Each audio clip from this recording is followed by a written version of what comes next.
In Revenge of the Sith, Anakin Skywalker's fall to the dark side is complete when he becomes Darth Vader. As the Republic crumbles, Obi-Wan Kenobi and Padme Amidala attempt to bring Anakin back from the brink. Obi-Wan secretly boards Padme's ship to Mustafar, where a fateful confrontation ensues. Their duel leaves Anakin gravely injured, setting the stage for his transformation into the iconic Sith Lord. But what if no one went to Mustafar? What if Anakin was left alone with his decisions and his new allegiance? In the original timeline, Obi-Wan informs Padme of Anakin's fall to the dark side, prompting her desperate journey to Mustafar. However, in this altered timeline, Padme believes Obi-Wan's revelations but is so heartbroken by Anakin's betrayal and the chaos engulfing the galaxy that she chooses a different path. Overwhelmed and devastated, she decides to leave everything behind and disappear, seeking refuge from the turmoil and heartbreak. Meanwhile, alone on Mustafar, Anakin Skywalker stands amidst the burning lava rivers, the weight of his actions crashing down on him. The fiery landscape mirrors the turmoil within his heart as he reflects on the irreversible path he has chosen. Tears stream down his face as he grapples with the loss of everything he once held dear. Regret and sorrow consume him, but he knows it's too late to turn back. As he stands there, broken and alone, the unmistakable sound of a ship's engines cuts through the air. Palpatine's shuttle descends onto the landing platform, signaling that the next chapter in his dark journey is about to begin.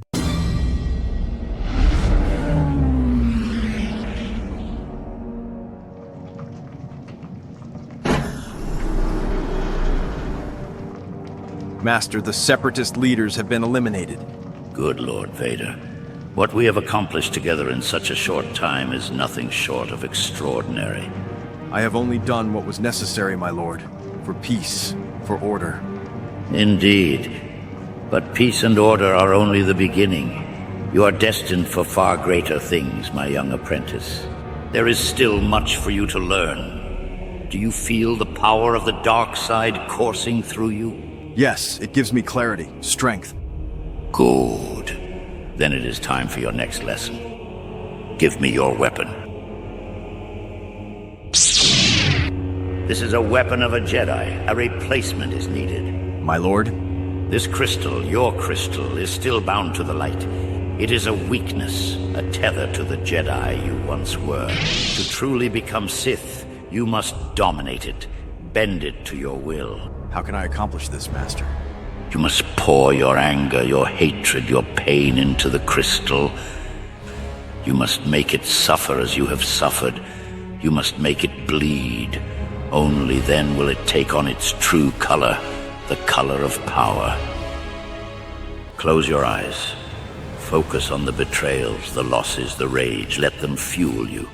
Make the crystal feel your wrath. Palpatine stood at the edge of the chamber, cloaked in shadows, his yellow eyes gleaming with anticipation. He watched his apprentice with a mixture of fascination and satisfaction, his hands clasped behind his back. Anakin closed his eyes, reaching deep within himself. The Force swirled around him, dark and suffocating, like a storm ready to break. He began to pull on his memories, each one a jagged piece of pain, fueling the anger coursing through his veins. First came the image of his mother, Shmi. Her face was sunken, her body broken, as she lay dying in his arms. He could still hear her weak voice whispering his name, feel the coldness of her hand as life left her. Rage flared in his chest like a wildfire. He had been too late, too weak to save her. Then, the Jedi Council, their arrogance, their betrayal, how they refused to trust him, even after all he had done for them. He remembered Mace Windu's scornful glare, the disdain in Yoda's words, and the suffocating hypocrisy of their so-called peace. As these memories coursed through him, Anakin gritted his teeth, his fists clenching so tightly around the crystal that it began to vibrate as if struggling against him. He directed all of his anguish and hatred into the crystal, pouring every ounce of darkness within him into the tiny shard. The Kyber screamed, not audibly, but in the Force. It writhed in his grasp, its once pure essence fighting back against the corruption being forced upon it. Anakin could feel it resisting, feel its pain as if it were alive. The connection between them was excruciating, a battle of wills. Palpatine's grin widened as he felt the shift in the room. The power radiating from Anakin was growing, expanding with every passing moment. It was raw, untamed, and terrifyingly vast. The crystal's cries of pain echoed through the Force, a cacophony of agony and submission. Good. my apprentice. Palpatine hissed, his voice low and serpentine. Let it suffer. Show it the depths of your power. Bend it to your will.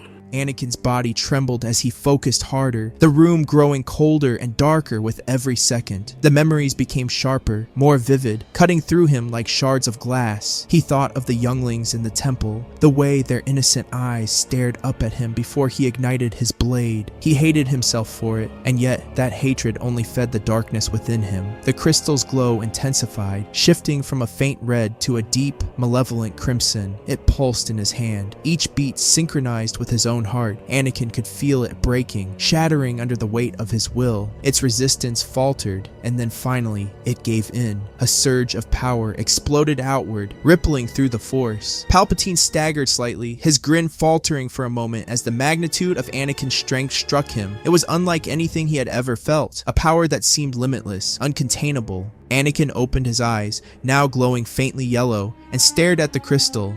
It was no longer pure, no longer resisting. It was his, completely dominated and corrupted.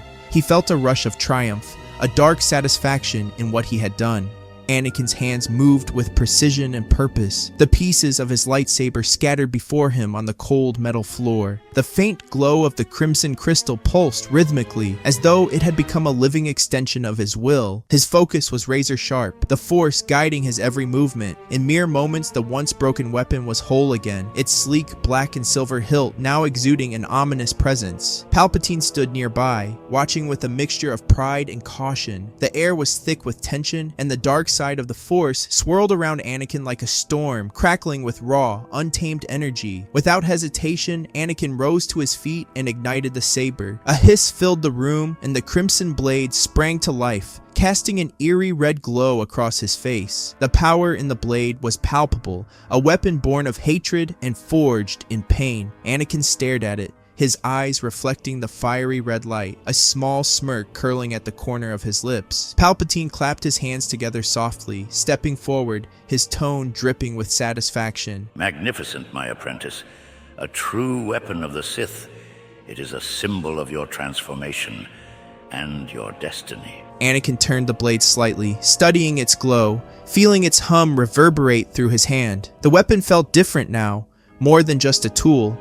It was an extension of his very essence, his power made manifest. He took a step toward Palpatine, lowering the blade, but keeping his grip firm. You have taught me much, Anakin said, his voice low and calm, though laced with an undertone of menace. Palpatine's smile widened, but before he could respond, the unthinkable happened. In a single, fluid motion, Anakin became a blur of movement. Faster than thought, faster than even the sharpest senses of the strongest Sith Lord, he lunged forward. The speed of his attack was staggering, like a lightning bolt unleashed, a force of nature impossible to predict or counter. The crimson blade pierced through Palpatine's chest with a crackling hiss. His eyes widened in shock, his mouth opening in a gasp of disbelief. For the first time in decades, the Dark Lord of the Sith had been caught off guard, completely, utterly blindsided. Anakin stood inches from him, his face devoid of emotion, his eyes burning with a terrifying intensity. The red glow of his lightsaber illuminated Palpatine's twisted features as the Sith Lord struggled to speak, his voice a rasping whisper.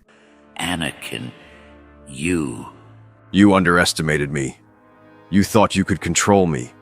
But I am more than your apprentice. Palpatine's knees buckled as the strength drained from his body.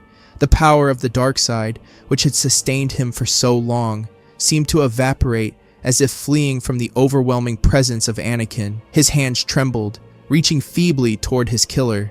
Anakin twisted the blade, his expression unchanging, and Palpatine let out a final guttural cry before collapsing to the ground. The hiss of the lightsaber ceased as Anakin deactivated the weapon, leaving the room bathed in heavy silence. For a moment, Anakin stood still, the weight of what he had done sinking in. But instead of guilt, there was only a growing sense of power, a limitless, uncontainable strength coursing through him. He had surpassed his master. He had proven that no one, not even the great Darth Sidious, could stand against him. Anakin's starship pierced through Coruscant's atmosphere, a solitary predator returning to its den. The sprawling city planet was alight with activity, but to Anakin, it was a hollow blur. His focus was singular: Padme. He stormed through the halls of their apartment, the air thick with anticipation and impatience. But she was gone. The rooms were empty, her presence erased as if she had never been there. He reached out with the Force, searching desperately for her familiar warmth, her comforting light, but found only an echoing void. A faint trace of her lingered, but it led nowhere. Anger surged within him. His fists clenched, and the furniture around him crumbled under the sheer weight of his frustration. Padme was gone, and he had no idea where or why, but his determination only hardened. She would see what he had become. She would understand his power. Days later, the Galactic Senate chamber was filled with hushed whispers and nervous tension as senators gathered under Anakin's summons. They had heard rumors, frightening whispers of Palpatine's death and Anakin's rise to power, but nothing could prepare them for what was about to unfold. The room fell silent as Anakin entered, his presence suffocating.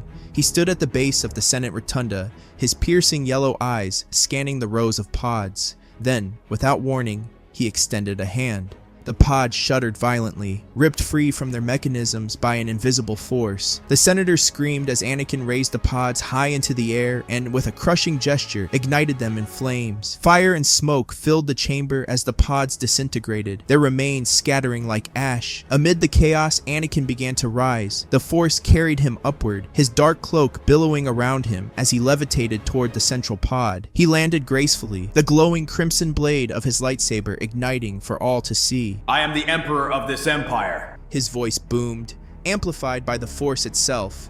The days of weakness and corruption are over. This galaxy will know order. My order. He paused, letting the tension hang heavy in the air. Those who oppose me will face the might of my army. The clones are loyal to me and me alone. You will comply, or you will be replaced. The senators cowered, nodding in fearful submission. None dared to challenge him, knowing that resistance would be met with swift and merciless retribution. Satisfied, Anakin deactivated his blade and descended, leaving the Senate in stunned silence. The galaxy had a new ruler, one who wielded power unlike any they had ever seen. As the weeks turned into years, Anakin focused his wrath on eliminating the remnants of the Jedi Order. Order 66 continued unabated, with Anakin personally leading missions to hunt down survivors. Jedi temples across the galaxy were destroyed, their archives burned, their sanctuaries desecrated. Anakin's mastery of the dark side grew with every confrontation, his strength becoming a storm of rage and precision. No Jedi, no matter how skilled or hidden, could escape him. He became a phantom, striking without warning, leaving no survivors. The galaxy trembled under his relentless pursuit, and the Jedi Order became a shadow of its former self. Meanwhile, far from Coruscant, Padme had found sanctuary on a distant, uncharted world. Her children, Luke and Leia, had been born in secret. She had fled with the help of Bail Organa, evading Anakin's reach. Now she resided in a hidden enclave alongside Obi-Wan Kenobi and Yoda. The twins were special, their connection to the Force undeniable. Obi-Wan and Yoda began training them from a young age, instilling in them the teachings of the Jedi. Luke was fierce and determined, his spirit echoing that of his father. Leia, on the other hand, possessed a calm wisdom beyond her years, a natural leader in the making. Padme watched from the sidelines, her heart torn. She loved Anakin still, despite everything, but she knew that the man she had once known was gone. Her children represented hope, the hope of a future where the Jedi would rise again and bring balance to the galaxy. This is where we'll wrap up this story for now. If you enjoyed it and want to see a part 2, be sure to hit that like button. Once we reach 500 likes, I'll start working on the next chapter.